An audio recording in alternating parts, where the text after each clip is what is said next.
Hello everyone, good afternoon. I hope you guys are staying safe and staying healthy.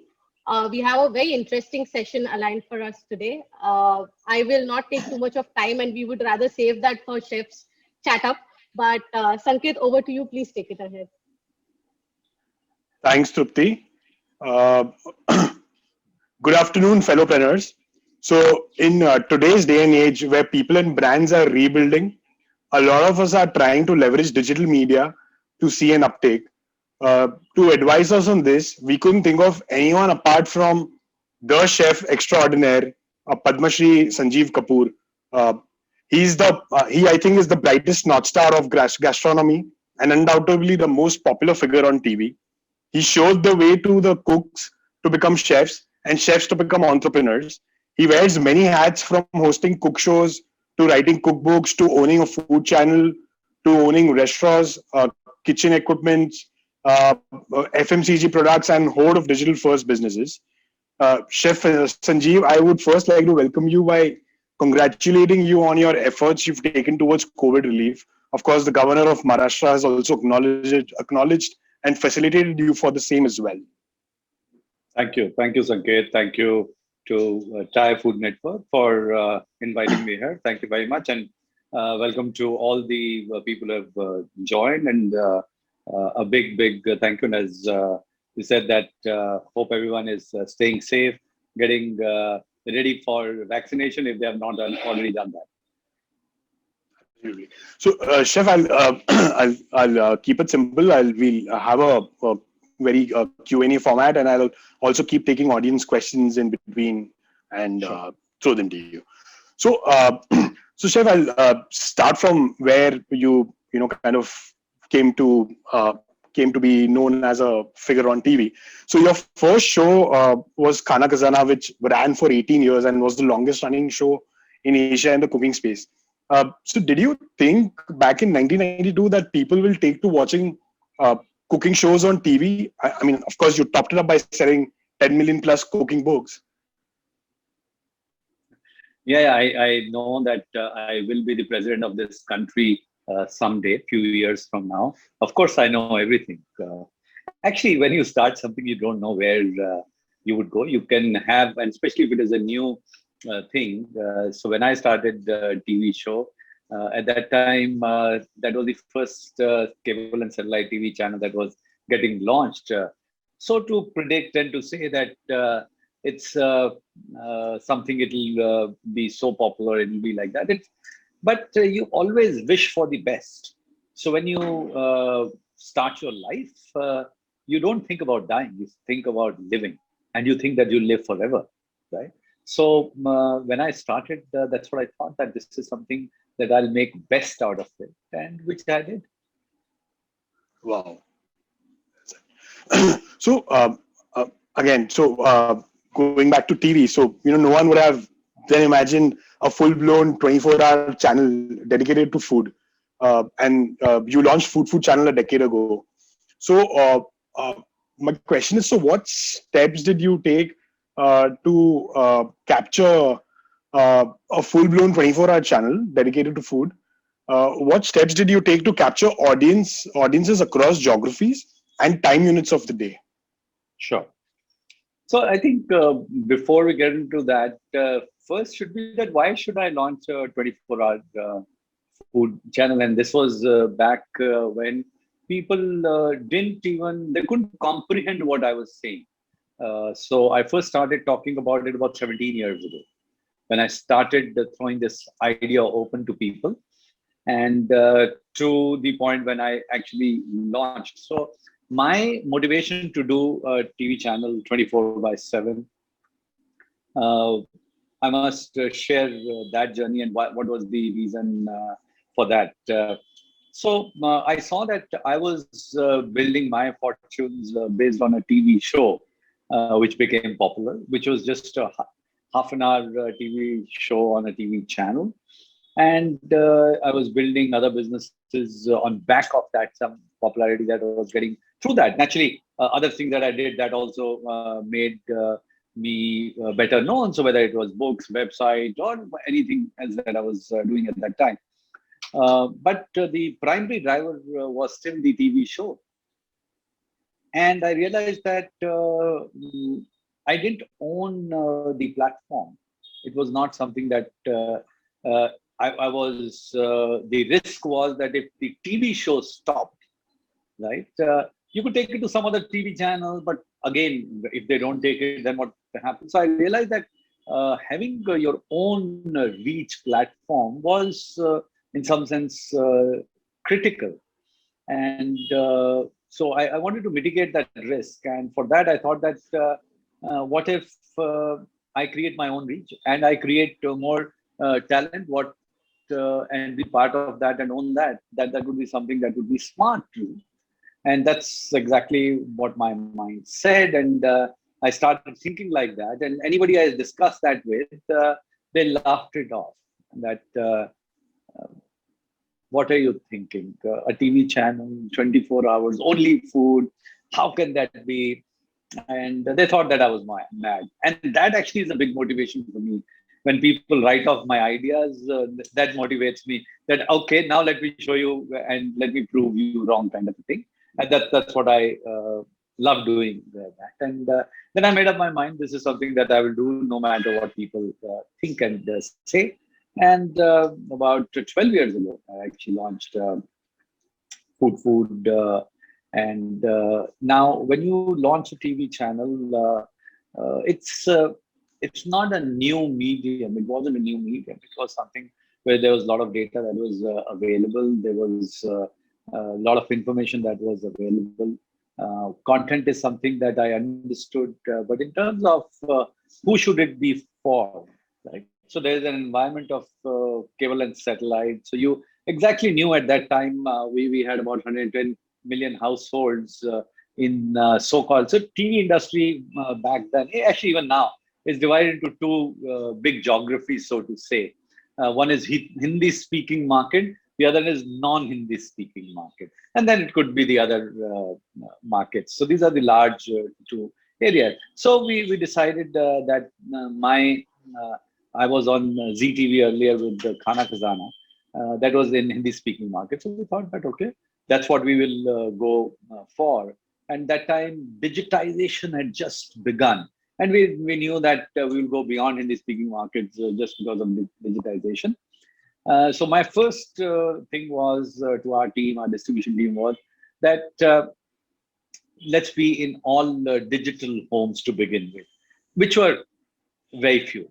So people said, oh, that's something which means nothing. Whether we are there or not, it does not even count. I said, I know that it does not count, but let's seed it in. Let's put a foot in the door. So that's what we did. And then we realized that it is something which out of the 110 million households, our category is not something which brand would get excited with or would not value so much if we were in rural areas. So we said that, okay, we will be in big metros and 1 million town cities with a population of 1 million plus. And so that's our shop is there. Our product should be available in these places. So that's what we needed. That's what we worked on. And then we started looking at creating content based on where we would be present. And we knew that back then the cooking was a forte of women. So we had to make it women centric. And on content side, we did new shows, we did many new things. So we said that we'll be relevant to food in any and every different way. So food instructional shows, which we call as stand and stir shows, travel and food, Bollywood and food, competition and food, games and food, cricket and food, you name it. So wherever we could think that people would get excited with the food, we created content like that. And we also understood that because in a linear channel, it's not something. it's by appointment. Timing is by appointment for shows on TV. So we had to create that, and we understood that the prime time for TV for women was evening prime time, and back then it was between 8:30 to 11:30. Actually, it was 8 to 11 at that time.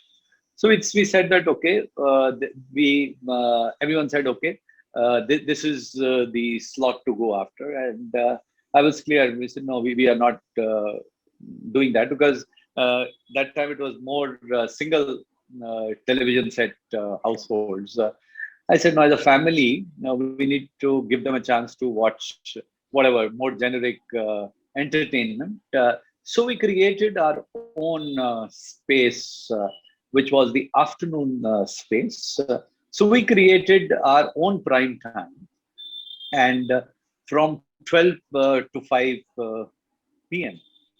And that became something which all TV channels in this kind of genre then started to follow, and that's stayed like that. So while even today we have the typical peak, which is the evening peak, but our what is considered as a secondary prime time for other TV channel, for us that becomes prime channel. And now for last few years with social media also becoming relevant, so we always had this thing that it's not only a TV channel, it's a content company that we have, and we will disseminate all the content that's there through all the platforms. So we do that smartly through all the social mediums that are there. So we have very strong presence from day one on all social platforms, very relevant on that, great engagements. So that's how we did in a brief. But yeah, let me tell you, it took 4 years of careful planning before we could launch. Before that, 2 years of dreaming, and now we've been running it for over almost 12 years. I think that was such revolutionary thinking back then to create an alternate prime time.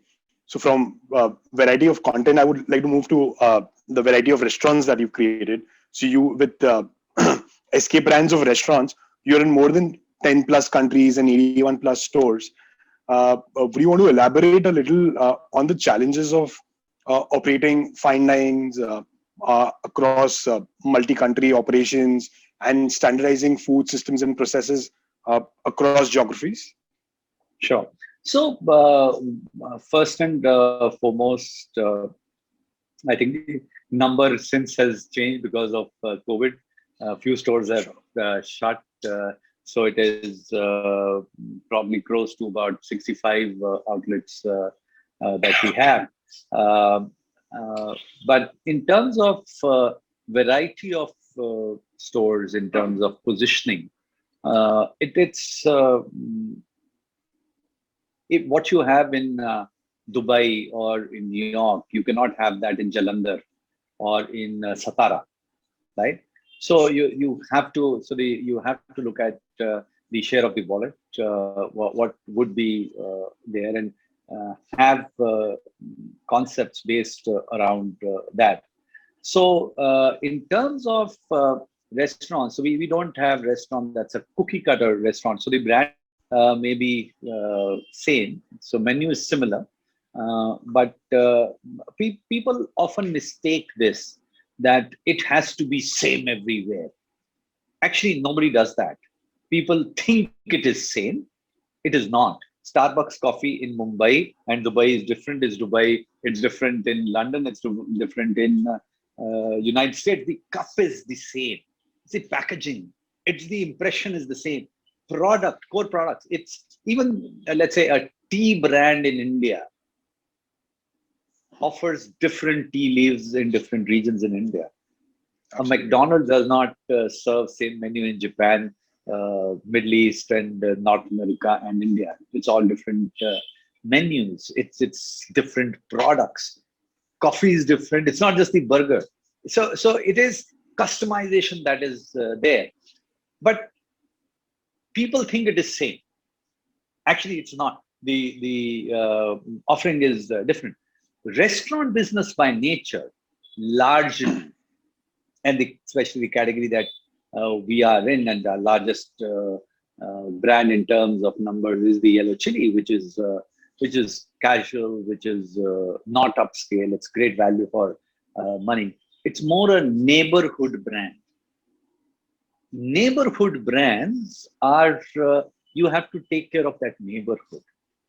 So there is a menu that is same in most stores, but then there is offering that's relevant to neighborhood, right? It's like in India, McDonald's would not serve a beef burger, right? So it's not, you cannot expect, so American that comes here and says, oh, it's not the same. No, it is not, right? Same way. You go to a yellow chili here and you go to one in New Jersey, would it be same? It'll be similar. The branding will be similar. The other elements of packaging would be similar, but the core menu that's there, philosophy would be similar, but product need not be same. And we don't even try that it has to be. So people mistake and often say this, oh, how do you standardize? You don't need to. You need to be relevant. Restaurant is fresh food. It is seasonal food. It is nice, tasty food created with what is in season, with the philosophy that you have, with the menu thought line that you have, and you deliver that consistently. That's the job you have to do. We enable our teams in those areas to achieve that. And of course, we have our signature dishes, which we want them to be same, which we know can be same all across. Sure. Which we can create same. So that we create and that consistency bring in. How do we bring in that consistency? Once is because that list of those items is limited. Right? Absolutely. One, the name of the dish is same. The way we serve it, it's same. Then we have standardized the how to do it. That is, and then training for them is consistent. We have our brand chefs, we have our trainers, we have audits for that. So we have everything that's there. But since we don't have to manage standardization of products 100%, so your effort is focused around only those products, so that if there is a migration of a customer temporarily or permanently, they should feel that those signature drinks are same. And we exactly know what they want, what they look at. And that part we manage very well. So it's actually not rocket science. And we also tell them if there is any, let's say, some variation, let's say, right? Which we may be okay with. For example, if we have a dish which takes lots of fresh tomatoes, and the season for fresh tomatoes is different, and the quality of that tomatoes may cause slight variation, we accept it. We will not go for frozen items for consistency. Got it. We are not a quick service which is it's frozen and you fry. No, we are giving a fresh experience. That is more important than giving same experience. So we always say this, that what is more important, and we have done a lot of surveys also on this, that better quality fresh product versus same product. So everyone says no, better quality fresh product is wins hands down all the time. So that's what we focus on. Brilliant. So, so chef, you had become the king of food and content by then. So how did you then decide to get into selling kitchenware under the brand Wonder Chef? And how easy or difficult was it to sell equipment as compared to selling restaurant concepts and cookbooks? Sure. So when I started the TV show, so since I would also travel a lot, and so what I would do is I would buy different unique products, good quality products from wherever I would travel. And as things would be, because on a show you would want to use good quality products, new products, and it's something kind of you show off, right? It's something that you have bought from somewhere, and you will do that. And I was just doing it for my cooking pleasure, right? Not for anything else. What started to happen? There were a lot of queries that started to come in, and people would ask, "Oh, you use this on the show. Where can we buy this?" I just bought it for my use. I didn't even think that. And those number of queries started to increase. So I saw that there was a opportunity there. And at the same time, I endorsed a product. It was something which is one of the, not one of the, it's the largest product of Northern America. It's called a George Foreman grill. And every household has that in North America.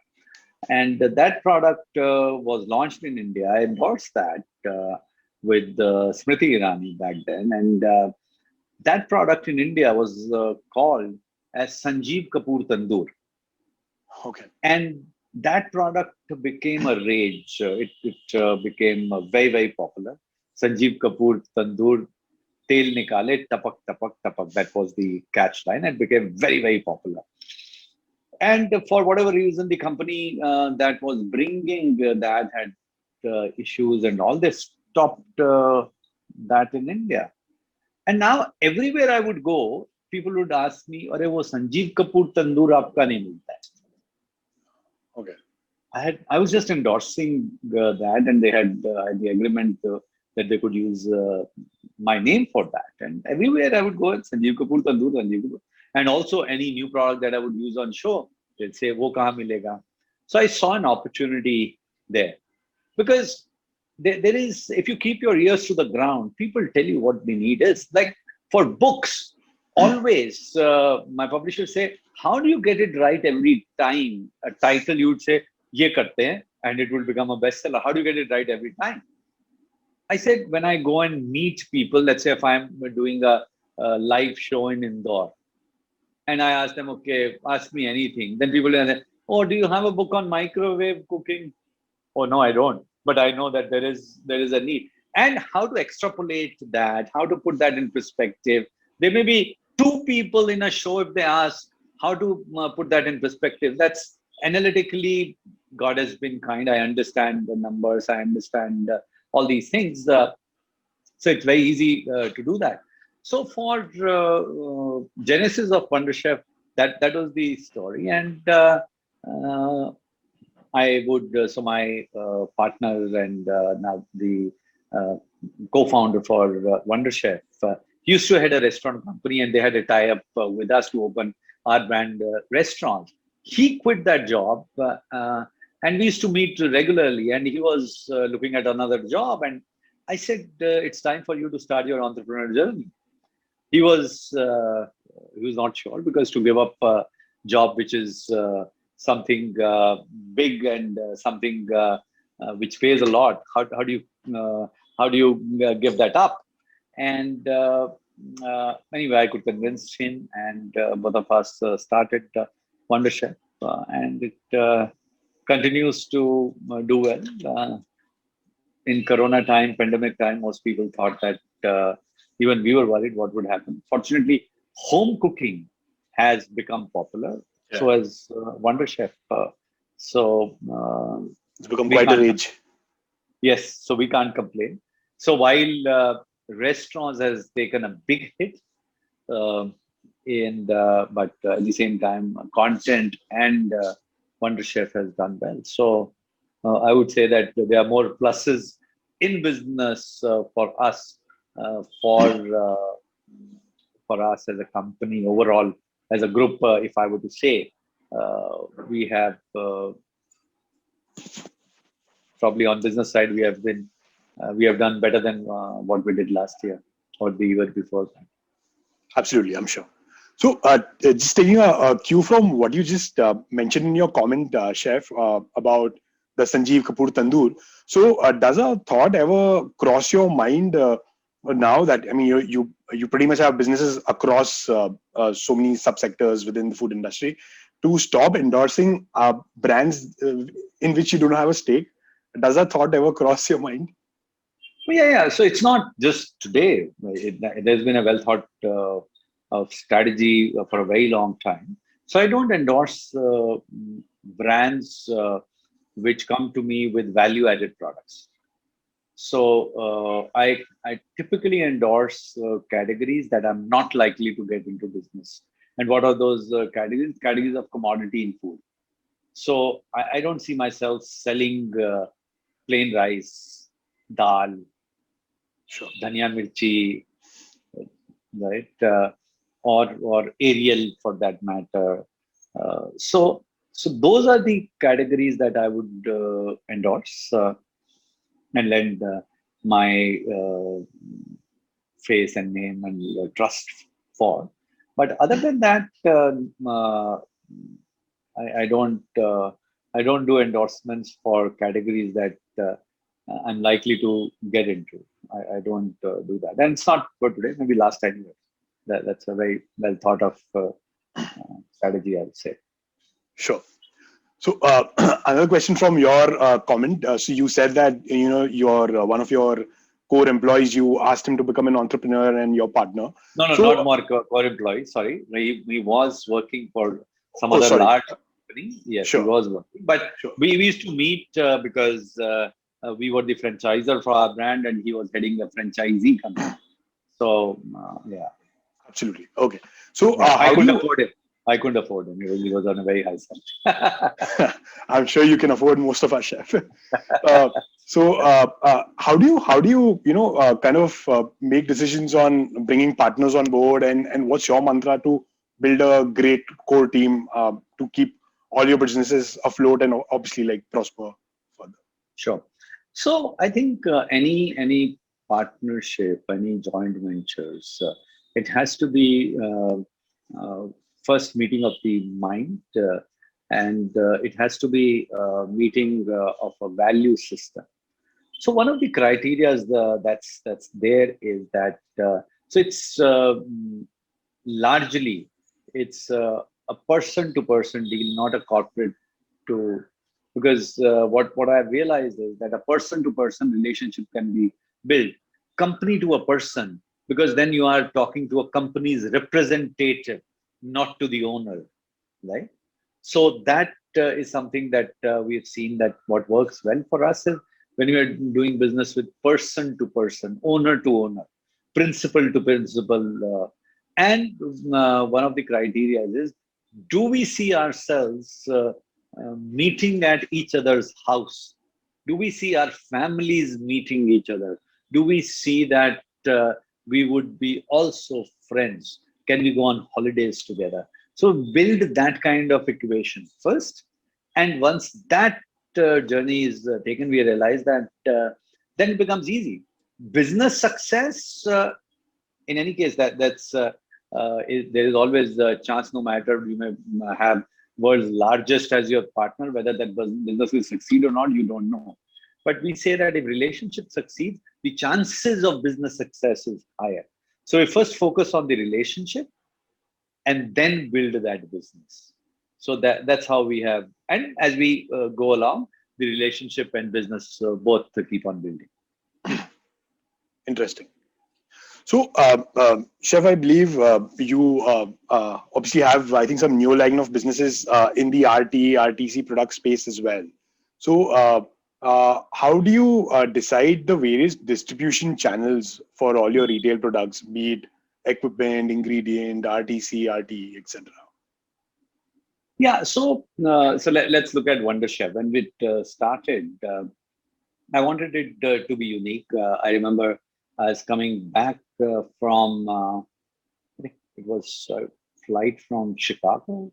At the airport, I bought a book which said Pampered Chef. Just because the name said chef, I bought it, right? And I read it on the flight. And it was very interesting. I realized, wow, there is a business opportunity. So Pampered Chef as a company, I remember when I bought that, they were into selling of kitchen equipment, appliances, small, unique pieces. And they were at a big company, and I've not even heard of them. and they had a turnover at that time at around $800 million. And a couple of years later, they sold it off to a Warren Buffett company. It became a Warren Buffett company for about $2 billion.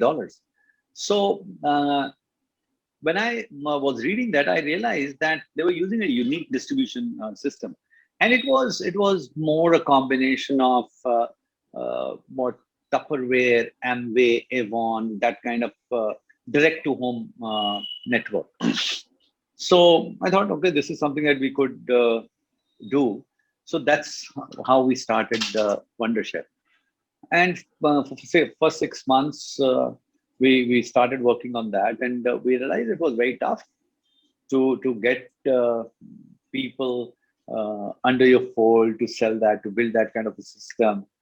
And we struggled. We struggled a lot. And then Ravi, who's my partner in Wonder Chef, we discussed, and we said only for survival, we will have to sell wherever it sells. Right? It was not just what we think this is the strategy we have. And we said, okay, we'll look at other retail. We had some relationship with Shopper Stop. We talked to them. They said, okay, yeah, you could sell here. And I remember at that time meeting the MD of Tupperware on a flight, and I said that this is what, he said, no. If you are doing direct to home, don't look at any other channel because it will kill the business. You will have to stop. Anyway, we didn't have that luxury of doing that. And we, in some sense, within 2 years, we were selling anywhere we could sell. And this was much before people started talking of omni-channel strategy. We became omni-channel company just because of our need to survive. Otherwise, we would not have survived. And as the company is growing, we are seeing that this is something gone are the days when you could say that, okay, this is how it would be. Now the companies need to be very agile. You need to think really on your feet. So, for example, last 1.5 years, our shift to overall e-commerce has been today close to 50% of our sale comes from that. Wow! And this is all new sales. So while the retail, whether it's modern retail or general retail, most of it has been shut for all these months. And I'm saying that we have done better numbers than last year, right? It is on back of e-commerce, back of that. If we had said that, okay, now this is how we would do. So the distribution platforms, the way you sell, I think you have to continuously keep an eye on the ball and see and react. I think any business, any company who thinks that, okay, this is how we have done for last 100 years and next 100 years would be like that. No, there's no guarantee. So you need to think really, really fast, the changing environment. And you have to react, not just think. You have to be very agile. You have to think and act very quickly. Otherwise, you will become obsolete. Yeah, so that's how we most whether it is on Wonder Chef, whether it is on other products. So today, if we know that any other new products that we look at. So, for example, a new category that we are working on is on the nutraceutical sides. So during pandemic, I realized that our work is only on largely on the taste side of business, whereas food on the health side is increasing. Yes. But if you want to convert food, tasty food, and you say that now I'm giving you healthy food, there's a message that goes into the mind of the people. Oh, it's healthy food, it's not tasty. At the same time, people want to take care of their health. So we said that, okay, we will work on categories where health is at the front and they may not be currently tasty. So how do you bring taste into nutraceuticals? How do you bring taste into functional food? So health is at the forefront. So that those are the two categories that we have just started working on, and one of the first categories would get launched by end of this month. And so we are saying that our first focus would be digital launch, e-commerce, all our communication strategy, distribution strategy, sales strategy, everything is dovetailed into the digital world. That does not mean that we would not sell through the regular sales channels that are there, but that is after 6 months. So that's the shift, and we want to see how it pans out. We want to see how well because we are also learning. We even if we don't get 100% of the market, so be it. It's okay. We will also, I'm sure, we will make some mistakes. We will learn. So we want to be sure. We want to have our feet firm on the ground. Well, that's such visionary thinking. I mean, what has become the it word now with omni-channel distribution and all. You guys have done it like 5-10 years ago. That's amazing.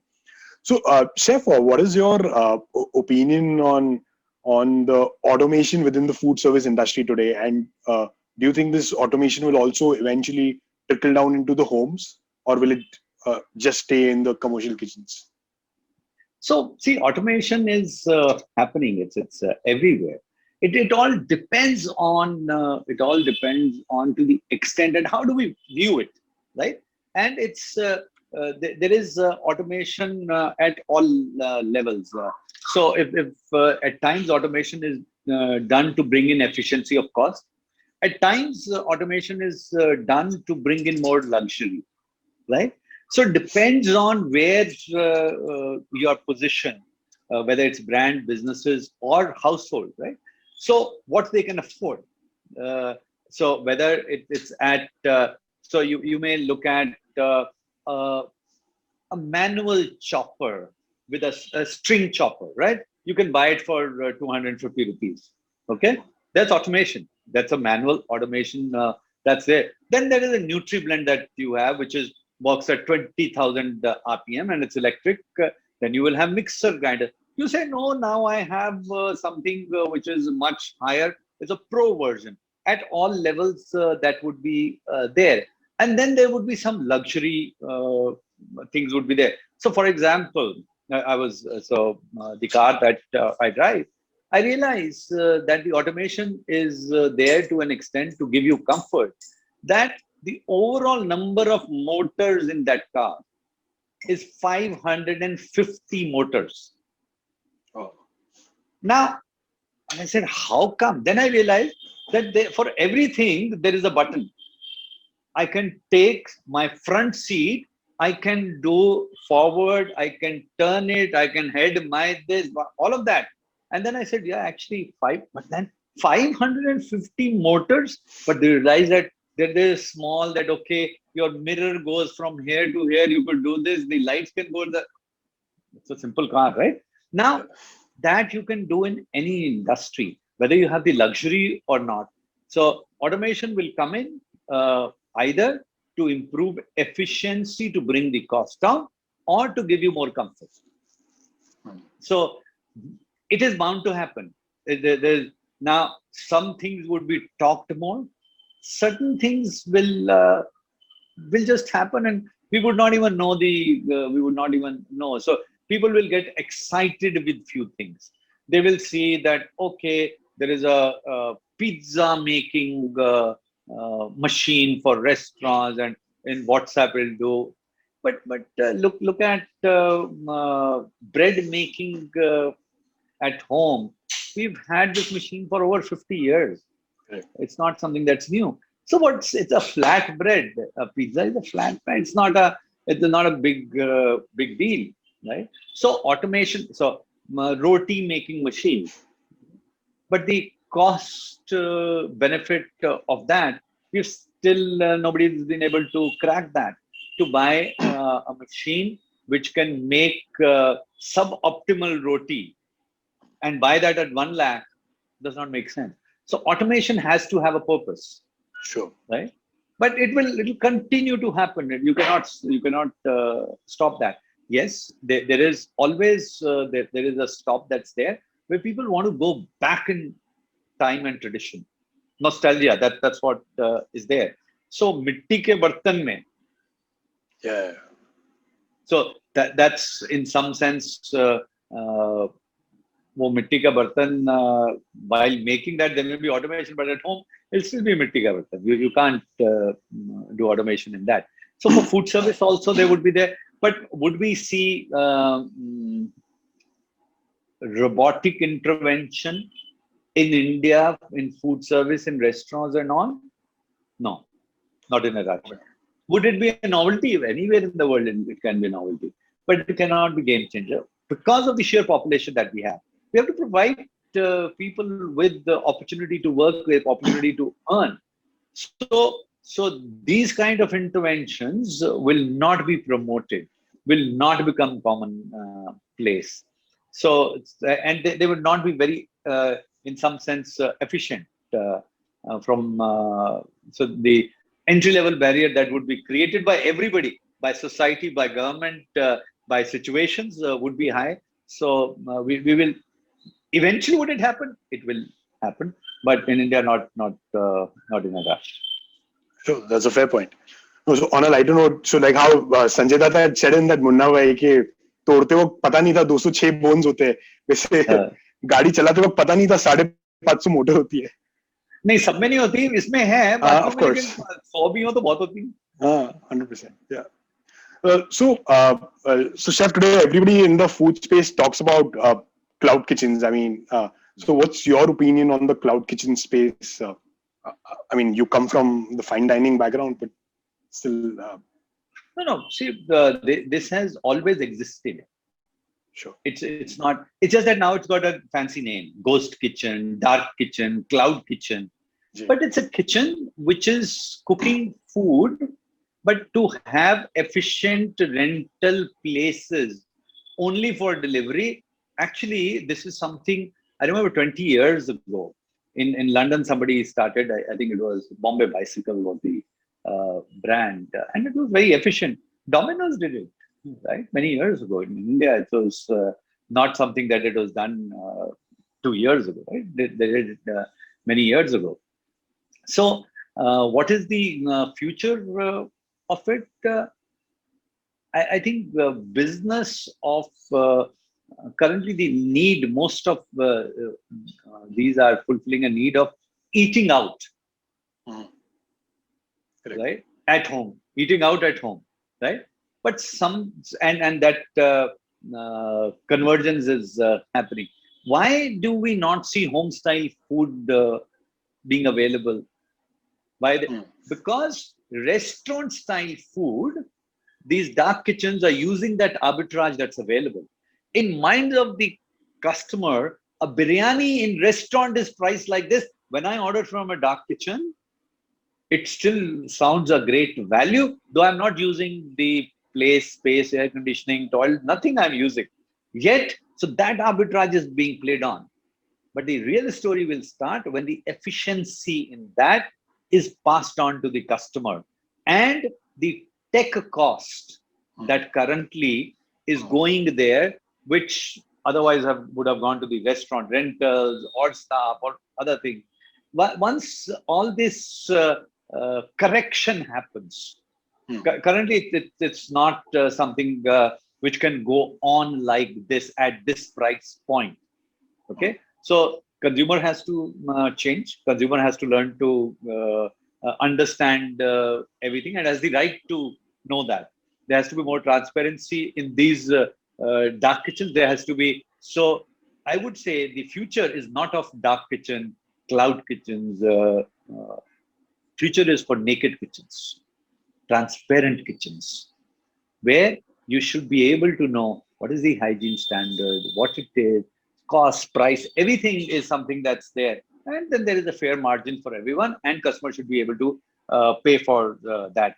There is a business for that, and that will grow. So anybody who wants to get into this business has to learn how to bring in efficiencies in business, and has to focus on understanding.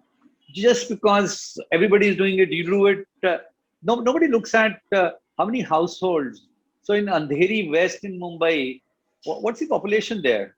Who are you targeting? What's the you have to do basic research, basic data. People say हमने किया चलता नहीं है, वो Zomato इतना ये करता है, वो इतना हमारे से. You didn't do your research, you didn't do your homework, right? Absolutely. You have to do that. And currently, it's infancy for that sense for business. I would say it will take a couple of years for it to become mature. Currently, there are not too many successful models that are there.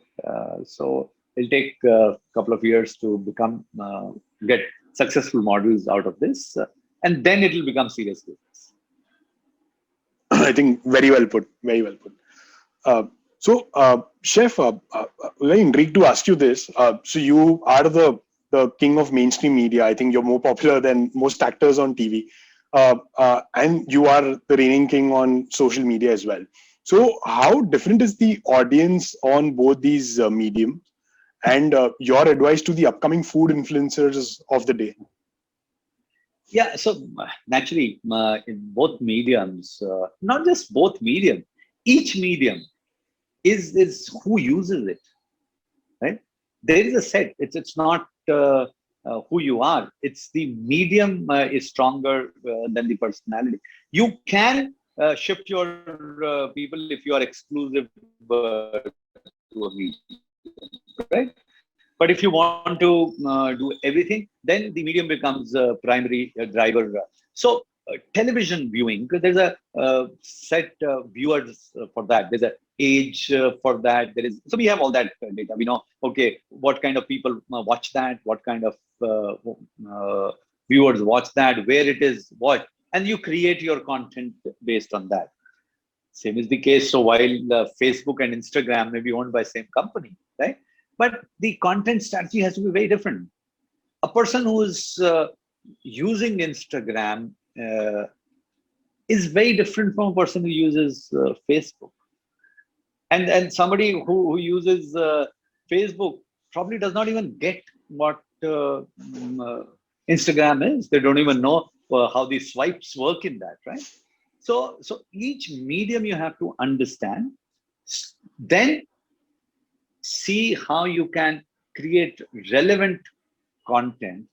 So for a personality in food to become somebody of value is not your face, it's not your smile, it's the content that it's the value that you give, and it's the information, whether it's of interest, you do it in an interesting way, whatever, what they are seeking, that if you can do it right, you'll become an influencer, right? And once many people are listening to you in some sense, and you are influencing them, then there's a big responsibility. Absolutely. So anybody who wants to do that, understand it, that what you can breathe or what you can learn. You may not breathe everything, but you can learn, right? So, and because it's an ever evolving phase. I maybe 3 years ago, I didn't know too much about artificial intelligence, or I didn't know machine learning. I didn't know how NLPs work. What is the whole environment of that? Today I know, but not anybody and everybody who's on TV may get interested with that. But you can understand. So when we started YouTube, we didn't know how big it will become, but the Facebook, when it started, we didn't know. Today it's Instagram. But you cannot rest with your past glory. You have to see what is it happening and what will happen. Any influence that you want to create is when you take leadership position. Leadership position comes by when you are in our category, when you have relevant knowledge that you can share in an interesting way, and also you understand the environment, you understand who is it for. So today, if maybe 6 months from now, Clubhouse may be much bigger than anybody else, right? So whether it be, so now you have to see whether podcast or Clubhouse, how do you manage? But you have to stay relevant. You have to get everything. And some certain things may not pick up the pace, right? For example, I give this example. While in the US and in Saudi Arabia, Snapchat really caught the fancy. In India, it never did. Yeah. In India, Snapchat never caught that. So whether Clubhouse would fall into Instagram category or would it be Snapchat, we don't know. But you have to stay invested in that category. Sure. Whether today you have smart speakers, you have, so it's a constant game of learning, staying relevant, seeing ahead, and predicting in a way that your position of leadership is always there. Because if you cannot predict, what's the difference of leaders? They think ahead and let others follow. And that's a responsibility. Sure. So if you want to be an influencer, be a leader. And for that leadership, you will have to take leadership steps. Interesting. Be a content or thought leader. Anything. Yeah. Anything.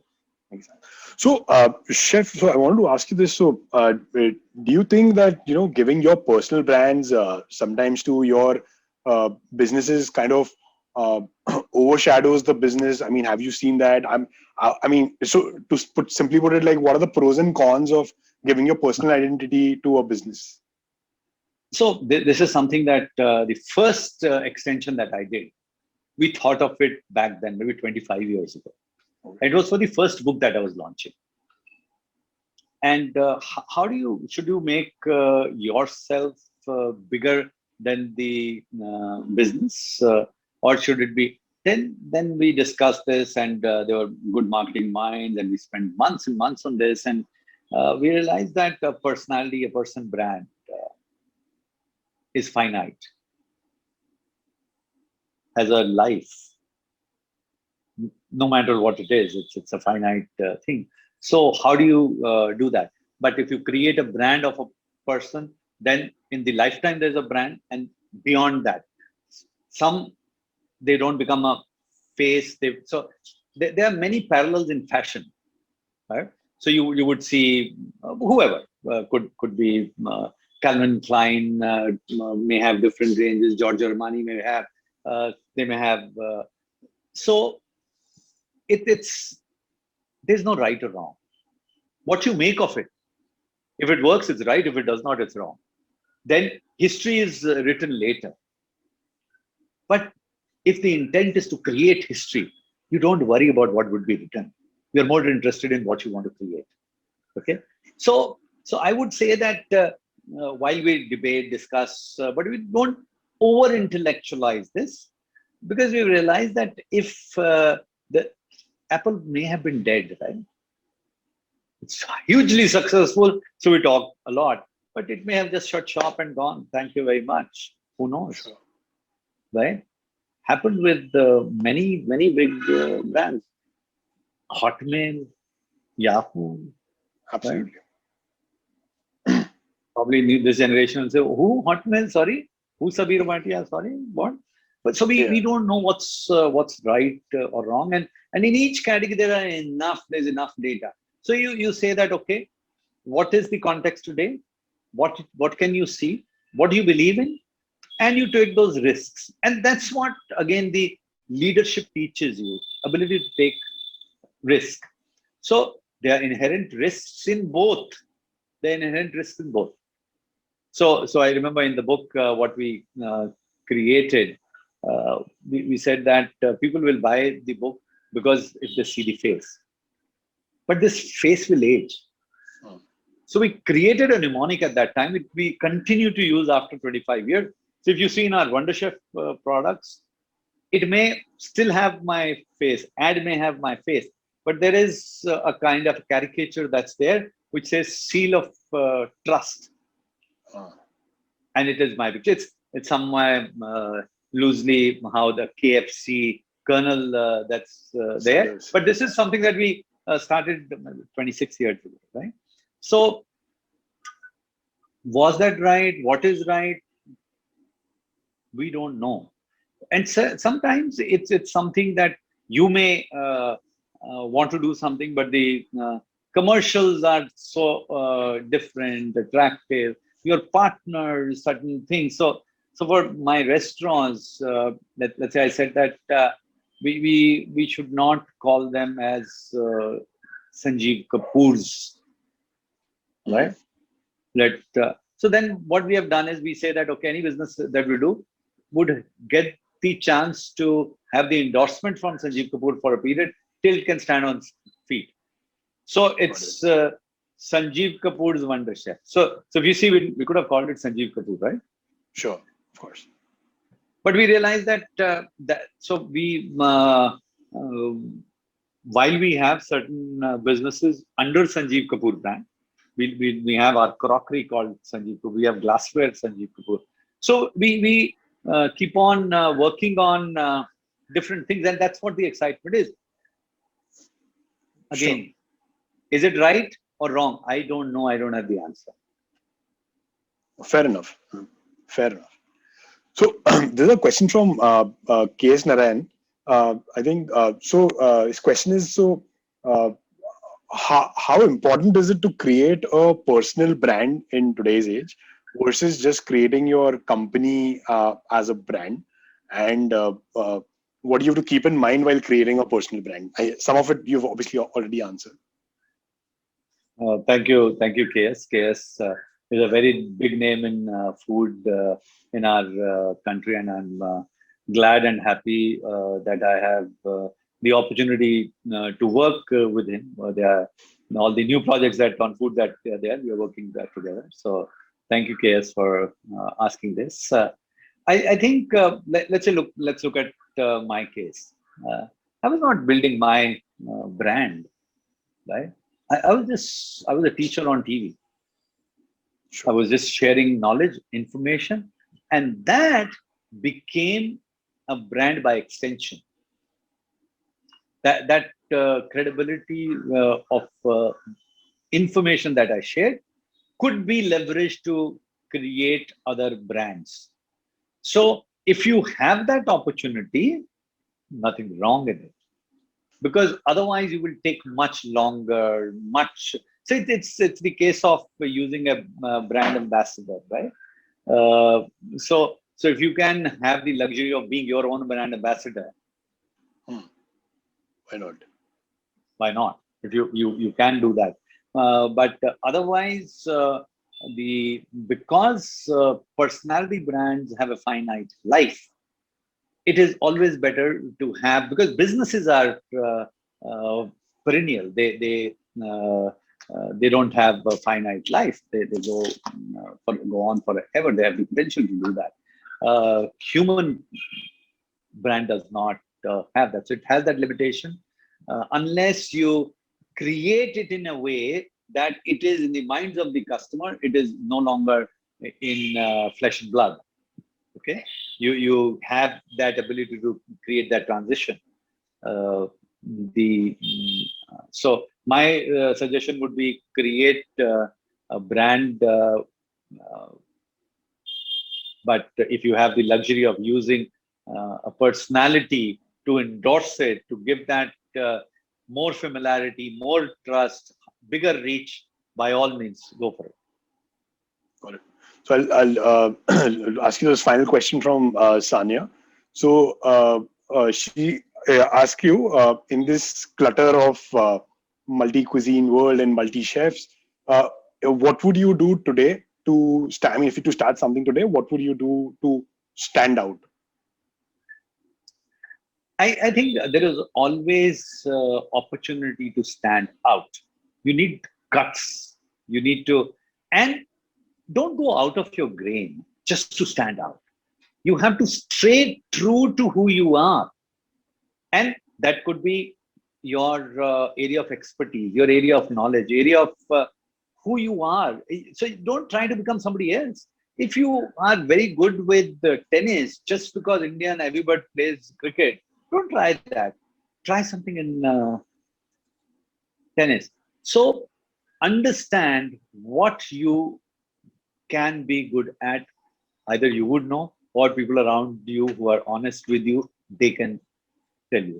Be in that area of specialization. Or if you think that you have the time, luxury, and that whatever it is, you can create higher specialization, go for that. Look at who do you want to be relevant to. Because in business, it's not because I wanted. No, no, no. Is it relevant or not? Is it something? I am very good at baseball, but no, India, nobody knows that. Maybe 50 years from now. So why look? So who is it relevant to if you are looking at creating a business or anything? That is critical. And in that, the narrative that you want to create, it has to catch the fancy of that user group who will, and that differentiation is a big carrot there. People get attracted to something new, right? So it's a strange world that we live in. We consume familiarity and we communicate newness. It is something that मैं बहुत बार मैंने बोला है खाने में, हम लोग salad की बातें करते हैं, समोसा खाते हैं. Okay, ये तो पक्की बात है. Right? So that is something that we have to understand, that create a narrative which is different so that people are tempted to talk about this. People don't tell you a joke that everybody has heard. They want to share a joke which is not only funny, but it's different, which nobody has heard. That is the differentiation. Okay? And it is a dark chocolate is a dark chocolate, but it was different from a normal chocolate. But dark chocolate with a little bit of sea salt. Wow, what are you talking? Right? That is differentiation. Consumption may be still of the other chocolate, but if you want to open the doors of the mind of your user, then create a narrative that's different. So, जैसे हम लोग कहते हैं कि हम restaurants में what we talk about, we may talk about a lobster and a crab, and yet make our money from dal tadka and naan. 100%.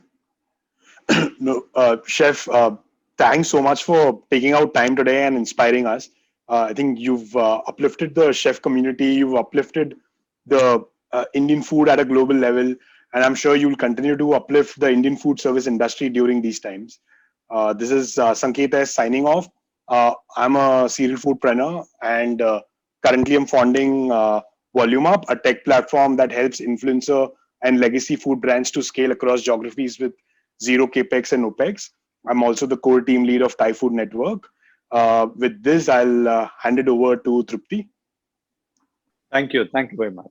Thank you so much, Chef. It was wonderful. I think we should have you do like a whole day workshop for people to get inspired and how to make yourself a brand and how to keep your brand separate than yourself.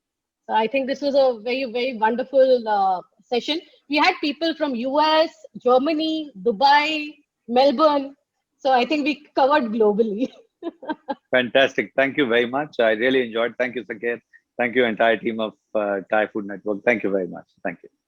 Thank you, chefs. Thank you, chef. Thank you. Thank you so much, everyone. Thanks for joining us. Stay safe. There would be a mail with more details coming up of our upcoming program. Look forward to seeing you guys and look forward to hosting Chef sometime very soon. God willing. Thank you. This time with chef's recipes. Thank you. All right. Thank you. Thank you.